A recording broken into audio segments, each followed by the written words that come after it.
নমস্কাৰ ছাত্ৰ ছাত্ৰীসকল আজি মই তোমালোকক দশম শ্ৰেণীৰ গণিত বিষয়ৰ পঞ্চম অধ্যায়ৰ সমান্তৰ প্ৰগতি নামৰ পাঠটিৰ বিষয়ে আলোচনা কৰিম। পাঠটিৰ অংকখিনি কৰাৰ আগতে আমি অলপ সমান্তৰ প্ৰগতিৰ বিষয়ে আলোচনা কৰোঁ। ইয়াত মই বৰ্ডত লিখি দিছোঁ, তোমালোকে চাই লোৱা। ইয়াত লিখিছোঁ মই 1 নম্বৰতে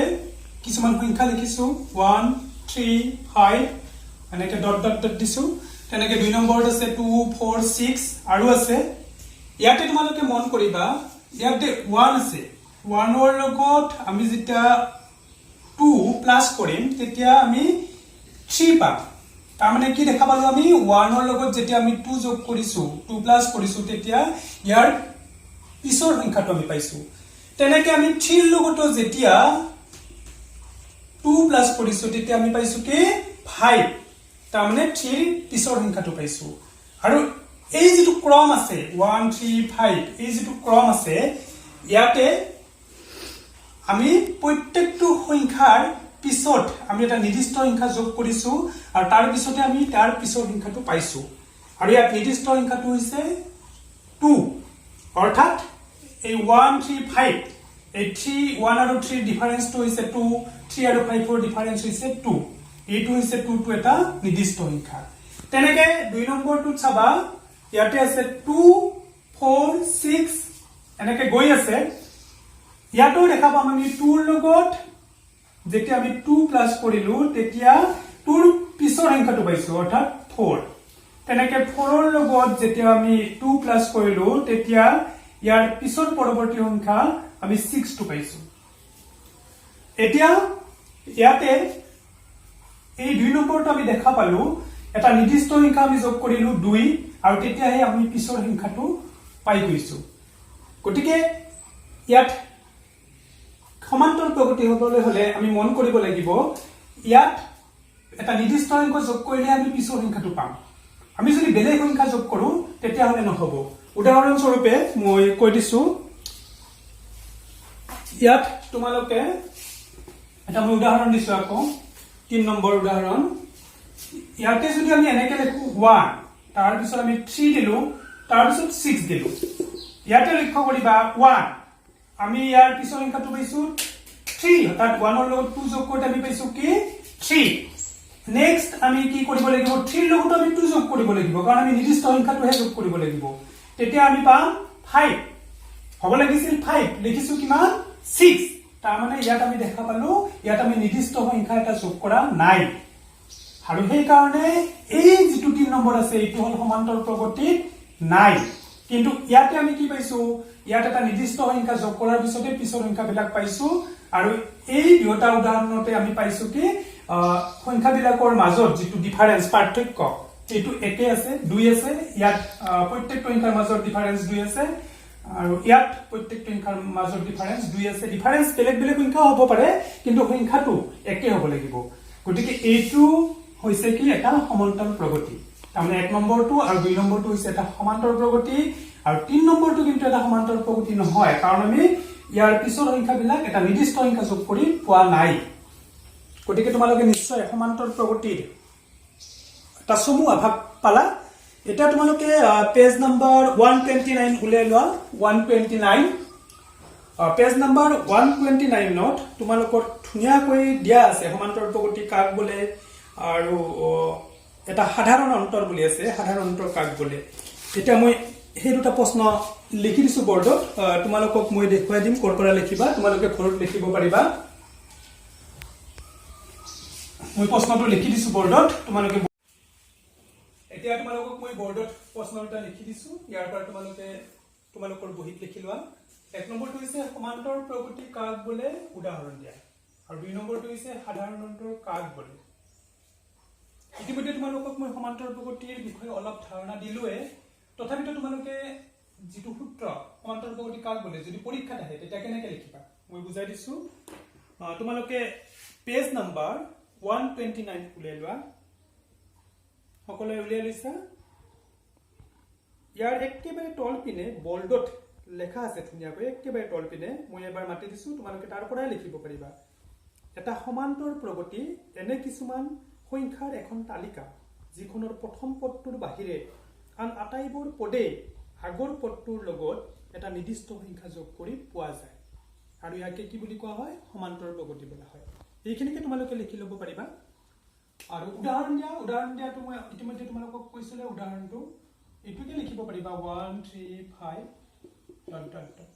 এটুকে তোমালোকে উদাহৰণ হিচাপে লিখিব পাৰিবা এটা 2 নম্বৰটো হৈছে সাধাৰণ অন্তৰ কাক বোলে এইটো বুজাই দিছো এইটো বুজাই দিয়াৰ লগে লগে তোমালোকে লিখিব পাৰিবা ইয়াতে দেখা পাইছা তোমালোকে 1 এইটো হল প্ৰথম সংখ্যা ইয়াৰ লগত আমি কি প্লাস কৰিছিলো 2 প্লাস কৰিছিলো তেতিয়া আমি ইয়াৰ পিছৰ সংখ্যাটো পাইছো তেনেকে ইয়াত আছে 3 লগত আমি কি প্লাস কৰিছিলো 2 আৰু তেতিয়া ইয়াৰ পিছৰ সংখ্যাটো পাইছো ইয়াতে আমি কি পাইছো এটা নিৰ্দিষ্ট সংখ্যা যোগ কৰিছো আৰু নিৰ্দিষ্ট সংখ্যাটো হৈছে 2 আৰু এই যেটো নিৰ্দিষ্ট সংখ্যা আমি যোগ কৰি ইয়াৰ পিছৰ সংখ্যাটো পাম এই নিৰ্দিষ্ট সংখ্যাটোকে কি বুলি কোৱা হয় সাধাৰণ অন্তৰ বুলি কোৱা হয় সকলোৱে বুজি পাইছা নিশ্চয় তোমালোকে এই দুটা প্ৰশ্ন ঘৰত লিখি লবা উত্তৰটো লিখি লবা ঘৰত এতিয়া মই তোমালোকক আৰু দুটা কথা কৈ আছো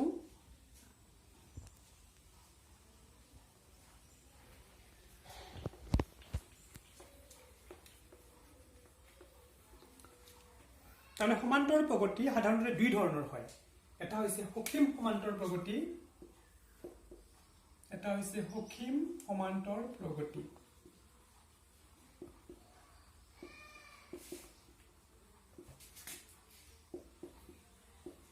সক্ষম সমান্তৰ প্ৰগতি হৈছে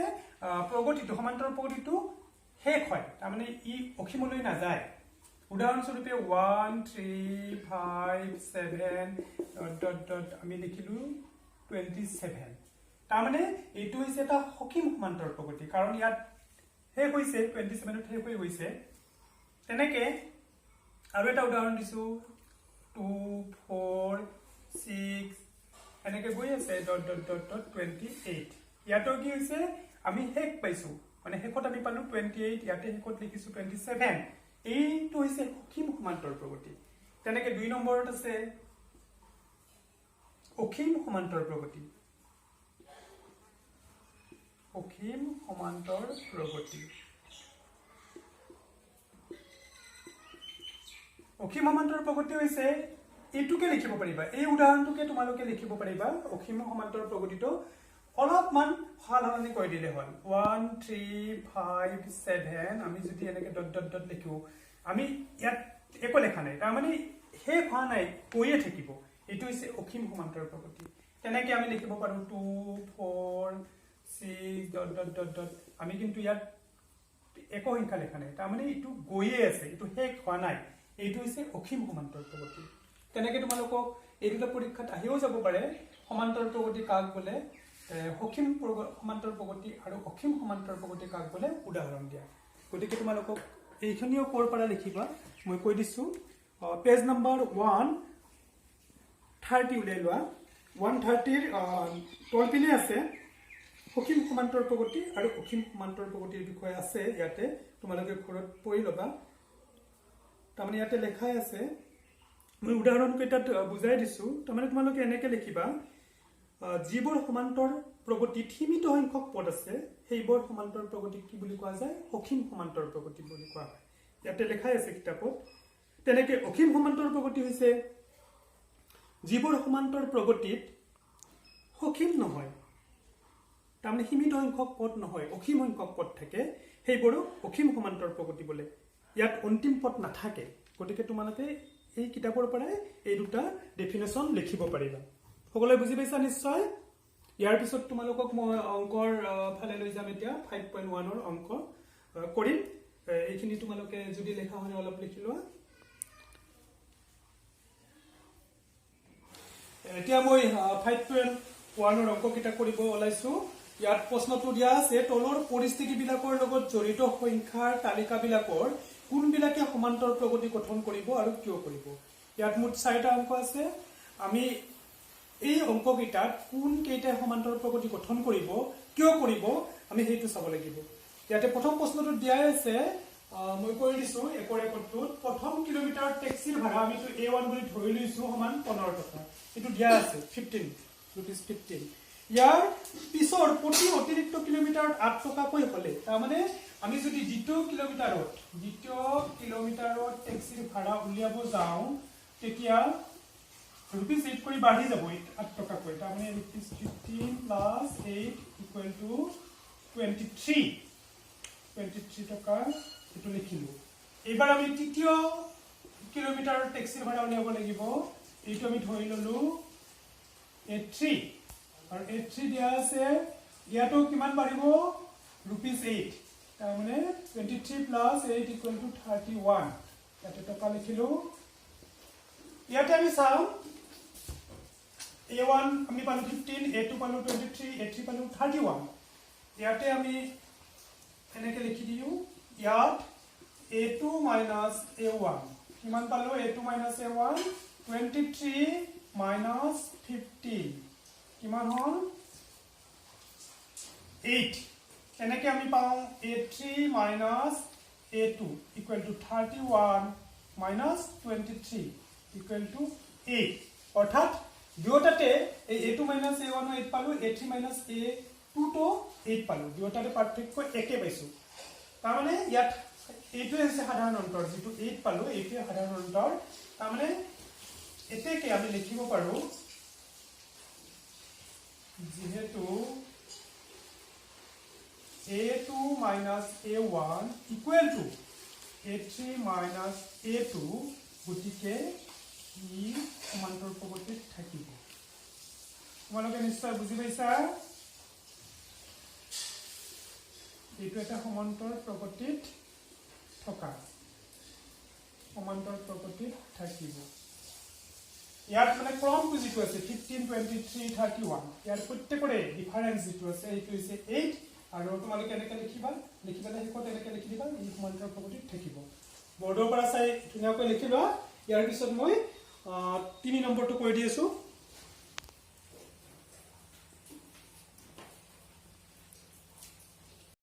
এটা মই 3 নম্বৰটো কৰিব লাইছো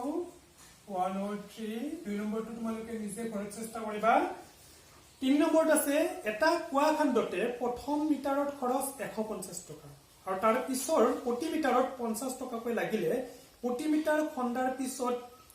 কুয়া খণ্ডাৰ খৰচ এইটো সমান্তৰাল প্ৰগতিত আছে নে নাই চাব লাগিব প্ৰথম মিটাৰত আমি লিখিম প্ৰথম মিটাৰত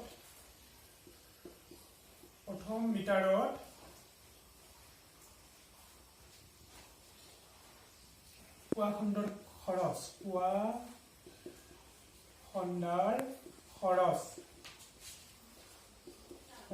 equal to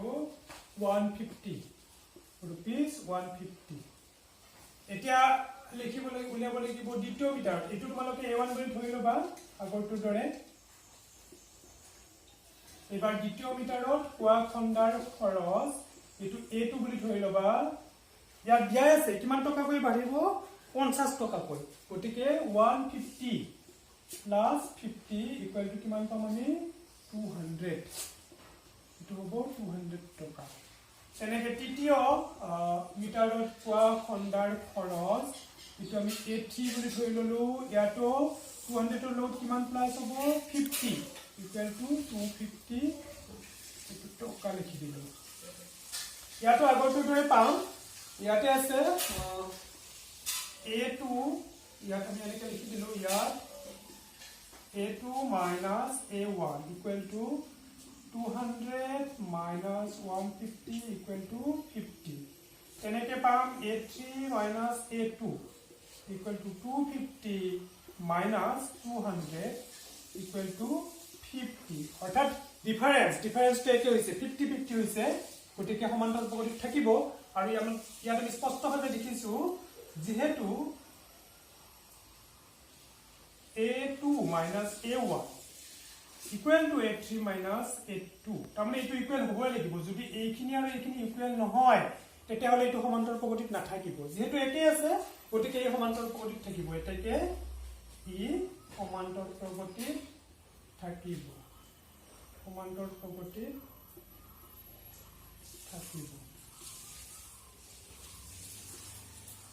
এইবাৰ মই 4 নম্বৰটো কৈ দিম এইটো বৰ্ডৰ পৰা লিখি লোৱা তোমালোকে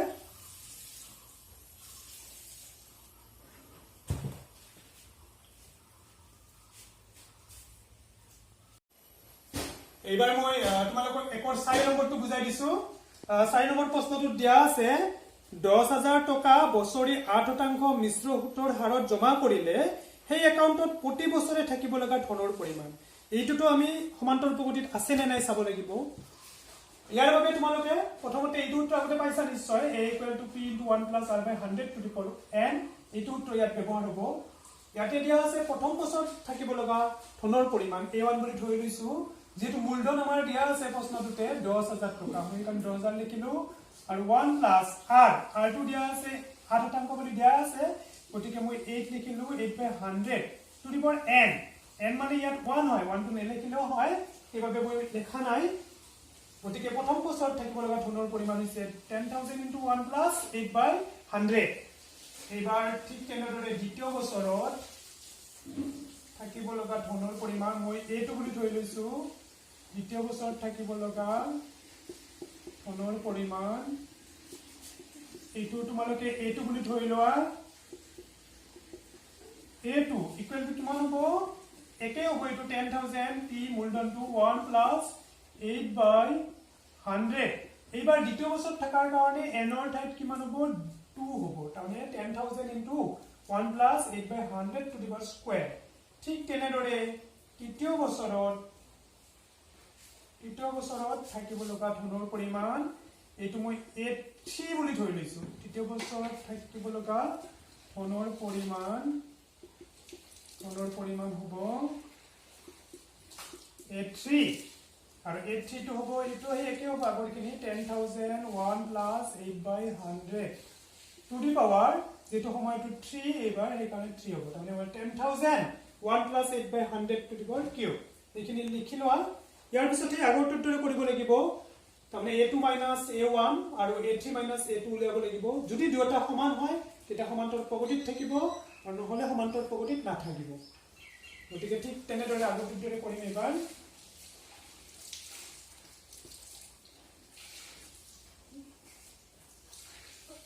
ইয়াত a2 - a1 a2 আছিল 10,000 into 1 + 8/100 square minus a1 মানে 10,000 into 1 + 8/100 ইয়াৰ পিছত আমি কমন চাব লাগিব এইটো আৰু এইটোত কি কমন আছে ইয়াতে কমন আছে 10,000 into 1 + 8/100 দুটাতে আছে গতিকে আমি এইটো কমন লিখিম 1 + 8/100 ইয়াতে যেহেতু 1 + 8/100 স্কয়াৰ আছে দুটা আছে আমি ইয়াতে এটা লিখিলো গতিকে এটা থাকি গল গতিকে এইটো লিখিলো ইয়াত মাইনাস থাকাৰ কাৰণে আমি মাইনাস লিখিলো ইয়াতে যেহেতু এইখিনি গতিখিনি ইয়াত লিখিছো গতিকে কিমান থাকিব ইয়াত 1 থাকিব গতিকে আমি 1 টো লিখিলো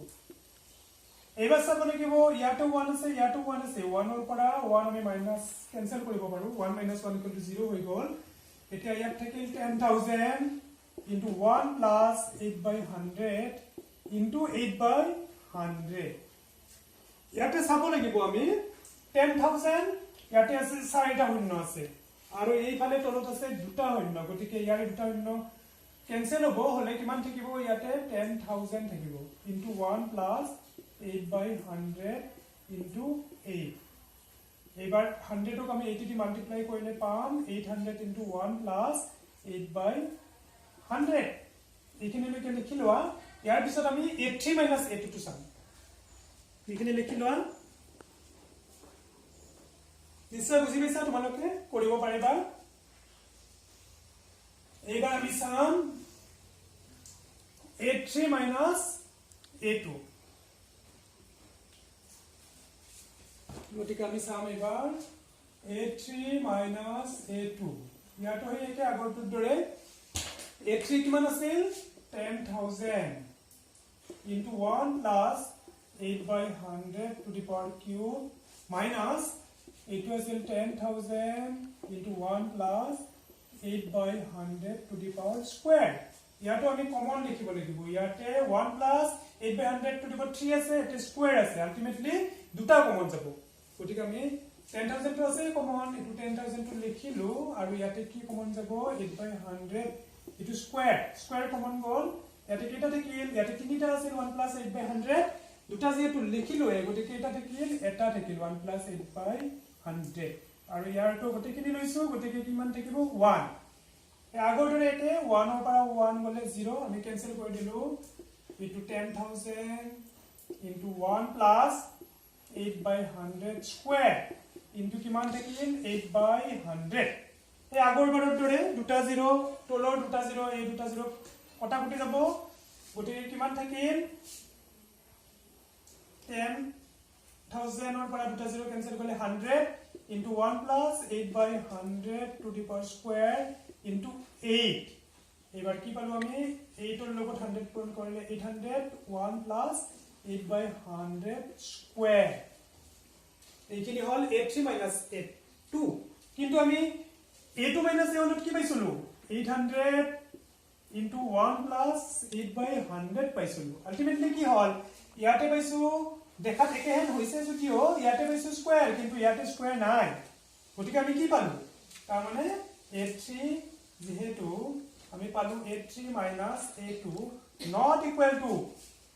a2 minus a1 একে হোৱা নাই দুটা সমান নহল গতিকে ইয়াতে কি লিখিব পাৰো এতেকে ই সমান্তৰাল প্ৰগতিত নাই নিশ্চয় তোমালোকে বুজি পাইছা ই সমান্তৰাল প্ৰগতিত নাই গতিকে এইখিনিত তোমালোকৰ একত যিখিনি অংক আছিল এক নম্বৰ এইখিনি মই কৈ দিলো দুই নম্বৰটো তোমালোকে ঘৰত কৰিবা আৰু অহা ক্লাছত মই তোমালোকৰ 5.1 ৰ দুই নম্বৰৰ পৰা আৰম্ভ কৰিম গতিকে এইখিনি তোমালোকে ঘৰত ভালকৈ লিখিবা বুজি লবা পঢ়িবা আজি ইয়াতে সমাপ্ত কৰিলো অহাবাৰ দুই নম্বৰৰ পৰা মই আৰম্ভ কৰিম নমস্কাৰ